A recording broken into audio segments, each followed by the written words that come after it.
finally, huh? Uh-huh. So this is 6/29/2021. I'm Diane Barrett. I'm here with Jennifer Holden for an interview on the BE collection. So thank you for being here and for volunteering this. I'd like to check your spelling of your name. Holden, is that correct? Yes, it is. And Jennifer is Jennifer. Correct. Okay, for Vacuum process engineering. okay, got it. Do you have any side occupations? Occupations, no. No? Hobbies? Hobbies, I like gardening. I volunteer at one of the local fire lookout stations. Oh, I heard that. Yeah. Do you actually climb up those things?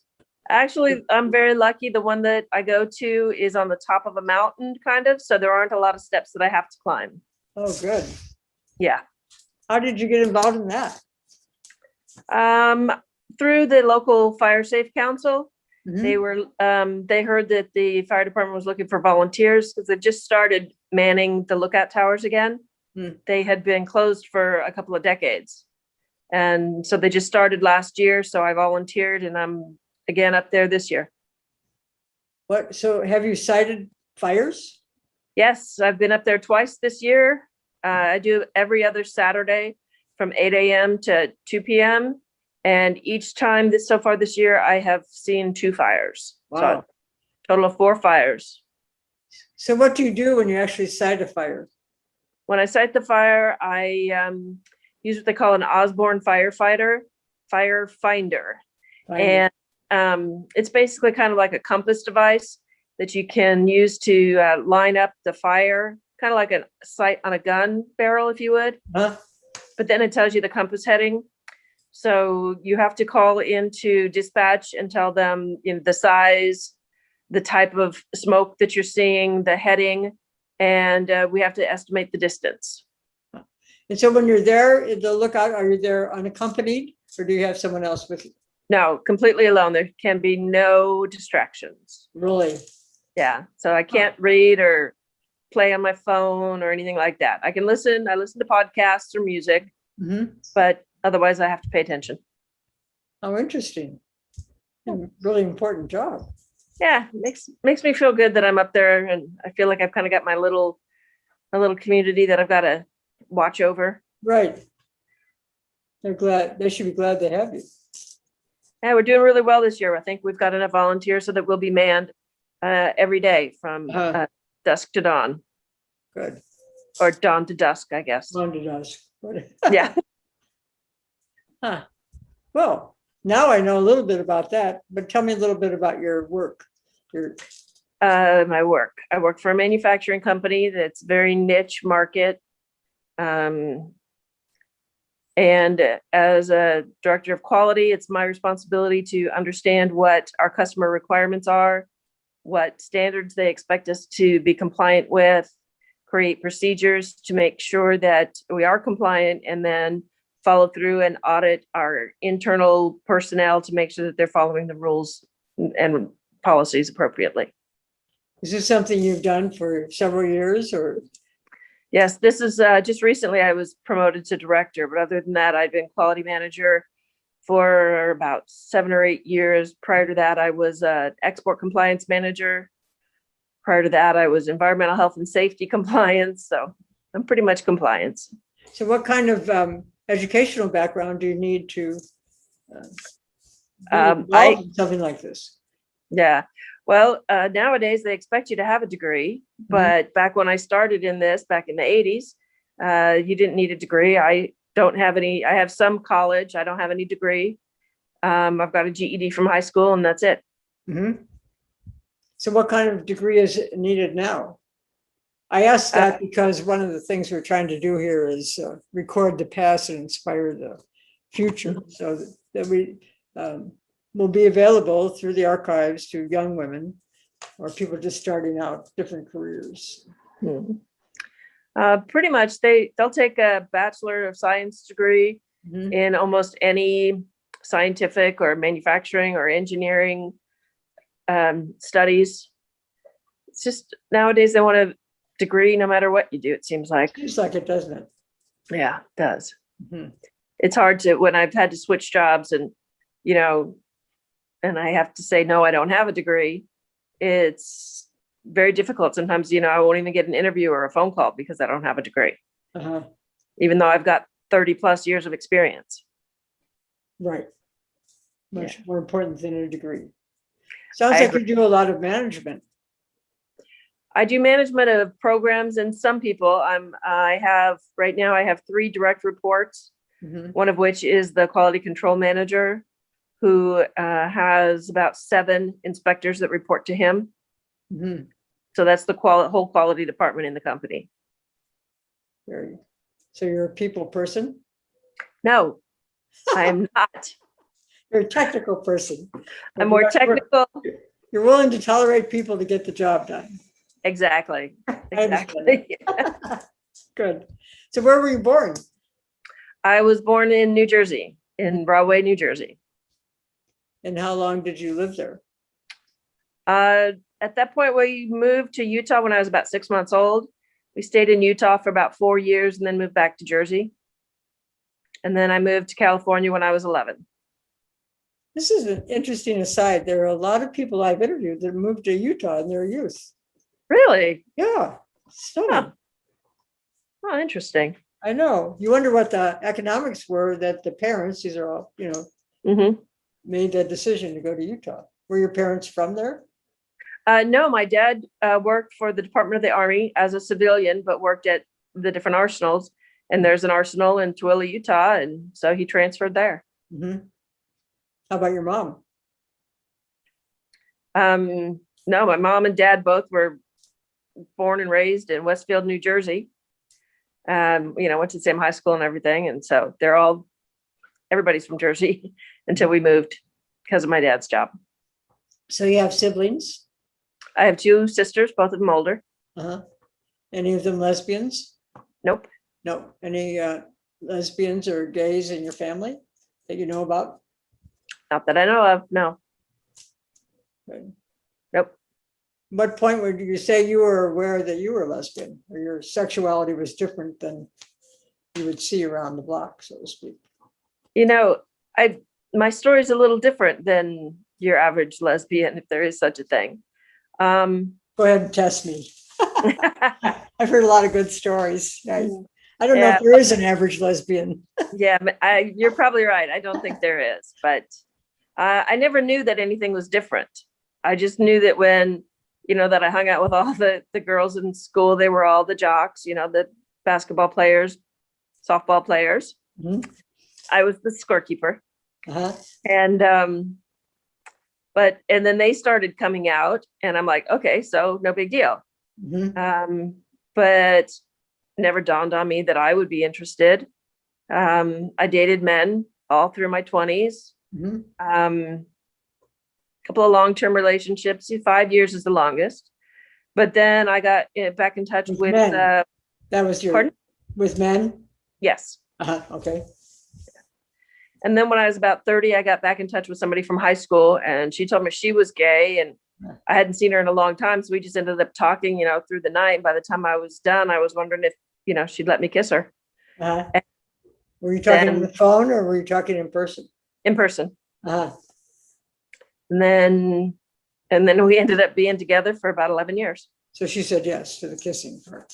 Yeah, eventually I got up the nerve. Good. Huh. And were you in California then or where were you? Yeah, I was in California, Southern California. Mhm. And you were together 11 years. Good. Yeah. You still have contact with her? Not too much. A little bit now and again, maybe, Facebook or a text, but that's about it. Haven't really seen her in 10 years, 20 years. So if I'm to hear you correctly, you always knew you were a lesbian. You just didn't know how to put it all together or how to make the approach. It never really dawned on me. Even when I was with that relationship, I never really thought I was a lesbian. I just thought I really like this person and I don't really like, being with men anymore. Mhm. And so I thought it was maybe more feminism or political I see. type thing until I met my current wife, and we got to talking, and I told her the first time I kissed a girl, I just did it to shut her up. And she said, straight girls don't do that. I thought, oh yeah, I guess they don't. So yeah, so that was about 20 years ago. So that was an awakening, right? Yes. Right, good. That's Bizarre, but yeah. Interesting. So when you were with the first person, the 11-year relationship, did you associate with other lesbians, or were you pretty much just a couple to yourselves? She had several lesbian friends. She'd had previous girlfriends, and so we did a bit. Yes. Mm-hmm. And you were comfortable with that? Were you out in your career and your work? No, at that I was not out at work at all, or to my family. I think eventually I came out to my sister after we had been together for about 9 years, Mm-hmm. but never at work. Mm-hmm. Not at all. How about now? Now I am. I don't, go running up and down the hallways with my rainbow cape or anything, but I talk about my wife, and when it comes up in conversation, it just comes up. It's not a big deal. Good. So you're pretty comfortable with it then? Yeah, I've had some good experiences. I haven't had any bad experiences. So I guess eventually I just get tired of trying to hide things. And so I'm just me. Yeah. Yeah. Mm-hmm. It does get tiring. It does, very much. Plus, it's not good for your health. Right. So if you were to think of a part of your life that being a lesbian was really powerful or empowered you, does something come to mind? Well, it's kind of interesting that the majority of the people that I work with are all men. And so I wouldn't say it's empowering necessarily, but it's they treat women a certain way. Mm-hmm. And I'm able to not, how do I say this? I don't respond the way they would expect me to. And that makes me feel a little bit powerful, I guess, because I just respond the way I want to based on the conversation, the knowledge, the experience that we're all having, the professionalism, as opposed to having that male female kind of weird tension. They probably appreciate that. I don't know. You don't care. That's true. Right. That's good. Yeah. So that sounds like good advice that you would like to pass on to other women. Just who you are. Yeah. Not who you're expected to be, so to speak. Exactly. Mm-hmm. Exactly. Yeah. It's especially at work, there's all this male, female sexual tension a lot of times. I mean, there could be female, female, male, male. It's just that sexual tension is just distracting. It's not good. Just be who you are and get the work done. You tell people that yes. You work with? Right. Good. Yes. Good advice. I like that. I remember when I really came out, I really affirmed that I was lesbian. I felt so liberated from that game playing. Yeah. Yeah. And my relationships with men improved. Yes. I was just as important as they were. And I let them know that. Yeah, exactly. Right. They do have a tendency to think that they're the most important. Do you have in your life a person that really was a good mentor for you? Or, that person, why? What made them a good mentor? No, not really. My mom died when I was pretty young, and like I said, I'm not a people person, so I kind of just did things on my own. How old were you when she died? 14. 14. That's young. Huh? Yeah. Mm-hmm. Yeah. I think now I'd say my wife would be my mentor. How nice. Yeah. She's a compliment. Yeah, I'll have to tell her that. But yeah,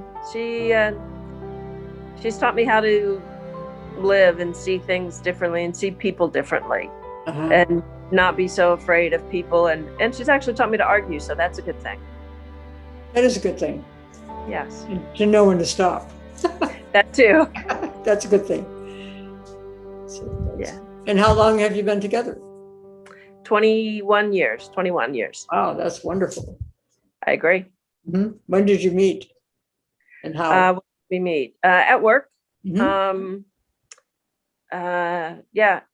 The minute I saw her resume, I wanted to hire her, although I wasn't the hiring manager, but she seemed impressive. And then the minute I saw her, I thought, Not bad, huh? you know, she's just butch enough to have fun with, I think was my comment at the time. Huh? Were you in a And relationship yourself at the time? I was, Uh-huh. but Doesn't mean you can't appreciate a good woman. this is true. And I never had butterflies before her. Huh, really? Yeah, with her, I feel like, it's incredibly foreign. yeah, I don't think I've ever had butterflies. Huh. Oh, I sure did. Yeah, I can tell just by the look on your face. It's coming back. Very Yeah. good. Yeah, That's wonderful. You can tell her Yeah. that too. I will. It'll be in the video, so the world will know it. If you knew that you were going to die soon, what would you like your legacy to be? How would you like to be remembered? This is the worst question. Yeah. I know.